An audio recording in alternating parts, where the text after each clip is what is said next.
അവൾക്കായൊരു പുസ്തകം. ഉള്ളിലെൻ്റെ പ്രണയവും. അവൾ ഒരുപാട് വായിക്കുമായിരുന്നു, എഴുതുന്നുമുണ്ട്. ഒരിക്കൽ അവൾക്ക് ഞാനൊരു പുസ്തകം നൽകി, അവൾക്ക് ഏറ്റവും ഇഷ്ടപ്പെട്ടത്.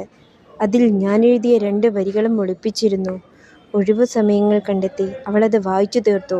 പുസ്തകം മടക്കി നൽകി ഒരു നന്ദി പറഞ്ഞു. ഉള്ളിലെ താളുകളാകെ മറിച്ചു. എൻ്റെ കടലാസ് കഷ്ണത്തിലെ വരികൾ കാണുന്നതേയില്ല. കുറച്ചു നാളുകൾ കഴിഞ്ഞ് കവലയിലേക്ക് നടന്ന എന്നെ കണ്ട് അവൾ ഉറക്കെ വിളിച്ചു, "ഒന്ന് നിന്നേ, കയ്യിലെന്തോ ഒരു കടലാസുണ്ട്." അവൾ എൻ്റെ അടുത്ത് വന്നിട്ട് പറഞ്ഞു, "ഈ കത്തൊന്ന് പോസ്റ്റ് ചെയ്യുമോ? സ്റ്റാമ്പ് ഒട്ടിച്ചിട്ടുണ്ട്. നീ അതുവഴി പോകുമ്പോൾ ആ എഴുത്തുപെട്ടിയിലിട്ടേക്കോ." ഞാനത് വാങ്ങി. നല്ല കൈയക്ഷരം, കൂട്ടെഴുത്താണ്, ഏതോ ഒരു രാഹുലിനുള്ളത്.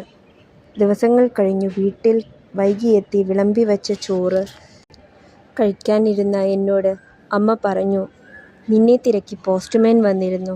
ഒരു കത്ത് തന്നിട്ടുണ്ട്." കഴിപ്പ് മതിയാക്കി കൈ കഴുകി ആ കത്ത് പൊട്ടിച്ചു.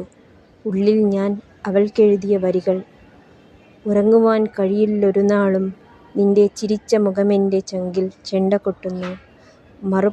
മറുപുറത്ത് അവളുടെ വരികൾ: "ഞാൻ തിരഞ്ഞ പുസ്തകം നീ എനിക്കായി വാങ്ങി നൽകിയപ്പോൾ ഞാനതിൽ തിരഞ്ഞത് കിട്ടിയതിൽ പിന്നെയാണ് രാവതിൽ ഞാനൊന്നുറങ്ങിയതും. ചങ്കിടിപ്പിൻ്റെ സാന്ത്വനം ഒരു കടലാസിലത്രേ."